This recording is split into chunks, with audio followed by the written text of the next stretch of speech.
जिन लोगों ने इससे पहले फॉर्म फिल करने की, डॉक्यूमेंट्स रेडी करने की वीडियो नहीं देखी, वो वीडियो देख लें, उनकी लिंक्स डिस्क्रिप्शन में भी मौजूद है। अब हम शुरू करते हैं ये वीडियो। इसके बाद हम सेव एंड कंटिन्यू पे क्लिक करेंगे। आप नेक्स्ट फॉर्म पे आएंगे, यहाँ पे कंटिन्यू टू वर्ल्ड पे करेंगे, यानी कि जो उन्होंने चेकआउट सिस्टम है वो वर्ल्ड पे का लगा हुआ है, आप उस पर क्लिक करेंगे, आप वर्ल्ड पे के चेकआउट सिस्टम पर आ जाएंगे। यहाँ पे आप जो है उसको बताएंगे आपने पेमेंट किस मेथड से देनी है, आपको जीपे से देनी है, गूगल पे से, क्रेडिट कार्ड से पेमेंट करनी है, आपको पेपॉल से करनी है। मैं जो पेमेंट है वो क्रेडिट कार्ड से करूंगा। मैंने क्रेडिट कार्ड की ऑप्शन सिलेक्ट की तो वो नेक्स्ट पेज पर आ जाएगा। अब नेक्स्ट पेज में क्या है, आपको आपका क्रेडिट कार्ड का नंबर इंटर करना है, जिसके नाम पर आप वो डिटेल देनी है, आपको एक्सपायरी डेट देनी है, आपको सीवीएस कोड देना है। तो आपने ये डिटेल इंटर करके आपने मेक पेमेंट पर क्लिक कर देना है। इसके बाद वो प्रोसेस करेगा कुछ, आप अपना ओटीपी इंटर करेंगे, उसके बाद कंफर्म करेंगे। इसके बाद वो आपकी जो है पेमेंट प्रोसेस करना शुरू कर देगा। पेमेंट प्रोसेस के बाद आपके पास मैसेज आ जाएगा कि आपकी पेमेंट सक्सेसफुल हो गई है। एक पीडीएफ बनाकर प्रिंट ले लेंगे, जो हमारे पास पेमेंट की रिसिप्ट आई है। इसके बाद हम save and continue to final task पर क्लिक करेंगे। वो हमें एक अगले पेज पे ले जाएगा, जहाँ पे फर्दर एक्शन, आपने जो डॉक्यूमेंट्स की चेक लिस्ट है आपने वो डाउनलोड करनी है। उसके बाद आपने क्या करना है, प्रोवाइड डॉक्यूमेंट्स एंड बायोमेट्रिक की आपने अरेंजमेंट करनी है। ठीक है, तो उसमें बटन दिया पहला चेक लिस्ट का, फिर प्रोवाइड डॉक्यूमेंट्स एंड बायोमेट्रिक का। इसके बाद नीचे ऑप्शनल एक्शन है, उसमें है download a copy of your application form. जो आपने एप्लीकेशन फॉर्म सबमिट किया है उसकी कॉपी आप डाउनलोड करेंगे यहाँ से। ठीक है, और उसने नीचे डेट भी लिखा कि ये जो एप्लीकेशन फॉर्म है आपका इस डेट तक अवेलेबल है। मैं डाउनलोड चेकलिस्ट पे क्लिक करता हूँ ताकि मैं जो चेकलिस्ट है वो डाउनलोड कर सकूँ। मेरी चेकलिस्ट डाउनलोड हो गई है। इसको मैंने पीडीएफ में जाके एडिट कर लिया, क्योंकि जो डॉक्यूमेंट्स मैं लगा रहा हूँ साथ, मैंने वो चेकलिस्ट में टिक मार्क कर दिया। जो डॉक्यूमेंट्स नीचे थे एडिशनल, उनके मैंने लिख दिया कि मैं कौन कौन सा डॉक्यूमेंट्स अपनी चेकलिस्ट में लगा रहा हूँ। हम अपनी चेकलिस्ट की तरफ आते हैं कि चेकलिस्ट में क्या था। देखिए चेकलिस्ट है, इसमें ऊपर बारकोड लगा हुआ है, मैंने उसको हाइड कर दिया। नीचे इसमें स्टैंडर्ड वीजा लिखा हुआ है कि जो प्रोडक्ट है वो आपने रजिस्टर्ड वीजा 6 महीने का है। एप्लीकेंट की डिटेल्स बता रहा है आपको। उसके बाद आपको नीचे आ रहा है कि आपको बता रहा है मैंडेटरी डॉक्यूमेंट्स आपने कौन से लगाने हैं। छोटा वो मैंने साल का, मैं उसको टिक मार्क कर दिया। उसके बाद नीचे आ रहा है कि आपने फंड्स जो है मैंने कहा वो भी टिक मार्क कर दिया, मैंने फंड्स जो है वो लगा दिए साथ। उसके बाद आपका इकामे की कॉपी है, क्योंकि मैंने सऊदीया से अप्लाई किया तो इकामे की कॉपी है रेजिडेंट परमिट की। दुबई से करेंगे तो दुबई का रेजिडेंट परमिट, मैंने वो भी साल का। अगर इन्विटेशन होता तो यहाँ पे इन्विटेशन होता, मैं उसको भी टिक कर देता। मैंने इन्विटेशन को हटा दिया था, यहाँ पे इन्विटेशन नहीं है। अगले पेज पे आते तो ये आता है यहाँ पे अदर डॉक्यूमेंट्स। अब अदर डॉक्यूमेंट्स, क्योंकि मैंने यहाँ पे क्या किया, इसको टाइप किया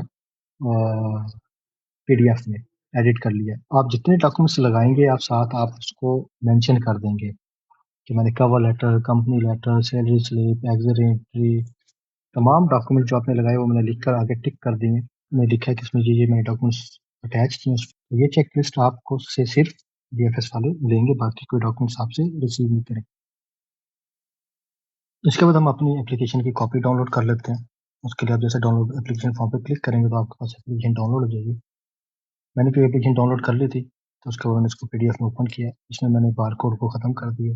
तो ये सिर्फ आपको दिखाने के लिए कि आपकी जो एप्लीकेशन है वो कैसे होती है, यानी जब सबमिशन के बाद कैसे एप्लीकेशन आपके पास आती है। अच्छा, ये जो आपकी एप्लीकेशन नंबर होता है वो जीएफ से शुरू करता है, GWF से। मैंने जैसे 31,350 जो है मैंने लिखा कि मेरे पास सेविंग है 4,000, मैं वहाँ पे जो है खर्च करना चाह रहा हूँ। और जो मैं ईच मंथ में जो स्पेंड करता हूँ, मैं 57,500 में स्पेंड करता हूँ ईच मंथ। ये मैंने अपनी सैलरी के हिसाब से लिखा, जो मेरे बैंक स्टेटमेंट से पैसे गए हैं उनके मुताबिक मैंने ये लिखा है। और ये एप्लीकेशन आप सेव करके रखने की, जब आप नेक्स्ट टाइम वीज़ा अप्लाई करेंगे तो आपके पास आपकी एप्लीकेशन होनी चाहिए कि जो आपने पहले एप्लीकेशन में क्या लिखा था, आप क्या लिखा है। और ये एप्लीकेशन वीएफएस वाले आपसे नहीं लेंगे, तो वो सिर्फ चेकलिस्ट लेते हैं आपसे। इसके बाद हम चलते हैं कि अब हमने अपॉइंटमेंट कैसे लेनी है। ये हम प्रोवाइडेड डॉक्यूमेंट्स एंड बायोमेट्रिक्स पे क्लिक करेंगे, हमें वो अगले पेज पे ले जाएगा, उसको हम कंटिन्यू करेंगे। इसके बाद वो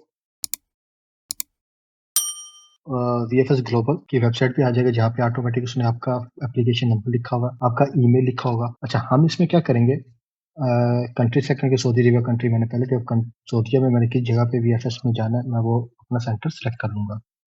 इसके बाद आप कंटिन्यू पे क्लिक कर देंगे। आप जब नेक्स्ट पेज पे जाएँगे तो ये पेज है, ये आपकी अपॉइंटमेंट डेट एंड टाइम का है। हम यहाँ से अपनी अपॉइंटमेंट की डेट सेलेक्ट करेंगे, हमें कौन-सी डेट की अपॉइंटमेंट चाहिए। फॉर एग्ज़ाम्पल मैंने यहाँ पे 21 सेलेक्ट किया। जब आप स्क्रॉल करके नीचे आएँगे, आपको अवेलेबल स्लॉट शो कर रहा होगा। आप अपनी अवेलेबल स्लॉट देखिए, अगर आपको मज़ीद स्लॉट नीचे जाना है तो आप लोड मोर पे क्लिक करेंगे तो आपको नीचे और भी अवेलेबल स्लॉट शो कर देगा।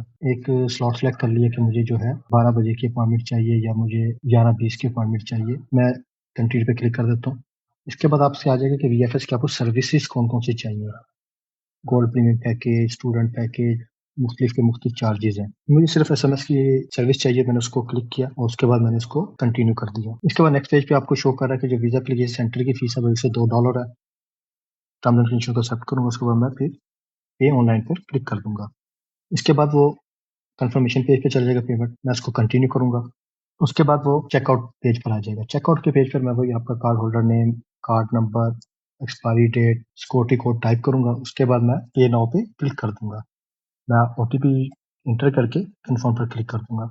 जैसे पेमेंट की कन्फर्मेशन हो जाएगी, तो आपके पास एक वेलकम स्क्रीन आ जाएगी कि आपकी अपॉइंटमेंट जो है वो उसकी पेमेंट हो गई है। अब वो आपसे पूछ रहा है कि सेल्फ अपलोड, क्या आप डॉक्यूमेंट्स खुद अपलोड करना चाहते हैं? मैं कहूँगा येस आई विल डू। तो आपके पास डॉक्यूमेंट्स अपलोड करने के लिए एक विंडो आ जाएगी। यहाँ पे देखिए आपको उसने तमाम हेड दिखा दिया कि आपने कौन-सा डॉक्यूमेंट्स किधर अपलोड करना है। मैं चूज़ फाइल पे क्लिक करूँगा तो मैं अपनी विंडो से डॉक्यूमेंट्स को अपलोड कर सकूँगा। मुझे जैसे अकोमोडेशन अपडेट करना है, आप इसमें ऐसे मल्टीपल डॉक्यूमेंट्स भी सिलेक्ट करके अपलोड कर सकते हैं। मैंने एक प्रॉपर तरतीब से डॉक्यूमेंट्स बनाए हैं, नंबरिंग लगाकर, कंसेंट लेटर, इकामा। आप भी ऐसे पहले डॉक्यूमेंट्स को एक अरेंज कर लीजिएगा ताकि आपको अपलोड करने में आसानी रहे। मैंने यहाँ पे डॉक्यूमेंट सेलेक्ट किया। अकोमोडेशन का टिकट, होटल बुकिंग मैंने सेलेक्ट कर ली। मैंने स्पीड से डॉक्यूमेंट्स अपलोड कर लिए क्योंकि उसमें टाइम लगता है ताकि वीडियो ज़्यादा लंबी ना हो जाए। तो मैं आपको यहाँ पे शो करता हूँ, यानी कि आप देखें आपके पास बैंक स्टेटमेंट अपलोड है, आपके पास जो है पासपोर्ट अपलोड है, आपके पास तमाम एडिशनल डॉक्यूमेंट्स अपलोड है। अच्छा, ऊपर एरर जो आया हुआ है वो आया हुआ है कि आपके पास जो डॉक्यूमेंट्स हैं वो 5 एमबी से ज़्यादा अपलोड नहीं कर सकते उनकी साइज़। आपको 5 एमबी से डॉक्यूमेंट्स की जो साइज़ है वो कम रखना है, ठीक है? तो आपने तमाम डॉक्यूमेंट्स उनके हेड में अपलोड कर देने हैं। जब आप सारे डॉक्यूमेंट्स अपलोड कर देंगे, तो उसके बाद आपने क्या करना है, सेव एंड अपलोड पर क्लिक कर देना है। अगले पेज पे मुझे तमाम अपलोडेड डॉक्यूमेंट्स की वो लिस्ट दिखाएगा। जैसे अकोमोडेशन उसने दिखाई कि आपने 2 डॉक्यूमेंट्स अपलोड किए हैं।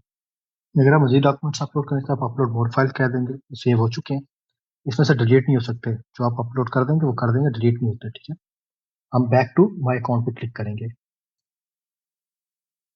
हम ये डैशबोर्ड पर आ जाएँगे, यहाँ पे मैनेज अपॉइंटमेंट का वो शो कर रहा है, प्रिंट कर सका अपॉइंटमेंट डिटेल पर क्लिक करेंगे, यहाँ पे आपके पास प्रिंट अपॉइंटमेंट लेटर पर क्लिक करेंगे इस पे, तो आपका अपॉइंटमेंट लेटर डाउनलोड हो जाएगा। उसके बाद आप इसको ओपन कर लेंगे। अपॉइंटमेंट अगर रीशेड्यूल करना चाहते हैं तो यहाँ पे रीशेड्यूल अपॉइंटमेंट कर सकते हैं, कैंसल करना चाहते हैं कैंसल कर सकते हैं। रीसेंट कंफर्मेशन लेटर पे क्लिक करें तो आपको अपॉइंटमेंट लेटर दोबारा ईमेल कर देगा। अब हम देखते हैं अपॉइंटमेंट लेटर हमारे पास कैसे आता है। ये हमारे पास अपॉइंटमेंट लेटर है, उसका कंफर्मेशन इसका मैंने बारकोड खत्म कर दिया। तो इसमें ये है कि आपको शो करता है कि आपका वीज़ा एप्लीकेशन सेंटर कहाँ पे है, आपका एप्लीकेशन नंबर कौन-सा है, आपकी किस डेट को अपॉइंटमेंट है, इसके बगैर आपको वीएफएस में एंट्री नहीं देंगे। आप जब नीचे जाते हैं तो आपको दिखाता है कि आपने कौन-कौन से डॉक्यूमेंट्स अपलोड किए हुए हैं वीएफएस में। उन तमाम की एक लिस्ट आपकी अपॉइंटमेंट लेटर पर भी होती है। आप ये अपॉइंटमेंट लेकर जाएँगे, इसके साथ अपनी चेक लिस्ट लेकर जाएँगे, इसके साथ आप अपने बाकी डॉक्यूमेंट्स ले जाएँगे। अगर वो कुछ डॉक्यूमेंट्स देखना चाहता है तो देख सकता है, मगर वो कोई भी डॉक्यूमेंट्स नहीं लेते क्योंकि आपने अपलोड कर दिए हैं। यहाँ मैं आपको एक कवर लेटर का सैंपल दिखा रहा हूँ कि ये कवर लेटर आपका होता कैसे है। कवर लेटर के बारे में मैं एक अलग वीडियो बना दूँगा, इसमें मगर काफ़ी कुछ मैं फिर भी कवर करूँगा। कवर लेटर बता रहा हूँ उसका सैंपल कैसे होगा, क्योंकि प्रोफाइल टू प्रोफाइल चेंज होगा। ये एक जनरल कवर लेटर मैं आपको यहाँ पे दिखा रहा हूँ। कवर लेटर में मैंने इसमें एक मेंशन किया है कि पर्पज़ ऑफ विज़िट क्या होगा, एम्प्लॉयमेंट क्या है, अवेलेबल फंड का ज़िक्र किया गया है।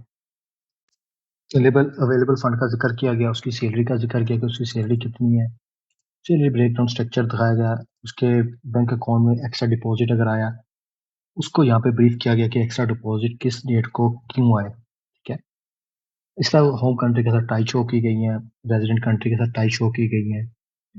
उसमें उसकी प्रॉपर्टी का ज़िक्र किया गया और एंड में जो कवर लेटर के एंड में एक लिस्ट ऑफ डॉक्यूमेंट्स लगाई गई है कि हमने जो डॉक्यूमेंट्स हैं कौन-कौन से एप्लीकेंट अटैच किए हैं। ये सब कुछ हमने इस कवर लेटर में मेंशन किया है। तो यहाँ पे सिर्फ़ आपको एक सैंपल बताया है, आपको कवर लेटर की एक वीडियो अलहदा जो मैं अपलोड कर दूँगा। उस वीडियो में हम तफ़सील से देखेंगे कवर लेटर को हम कैसे लिखेंगे, ठीक है?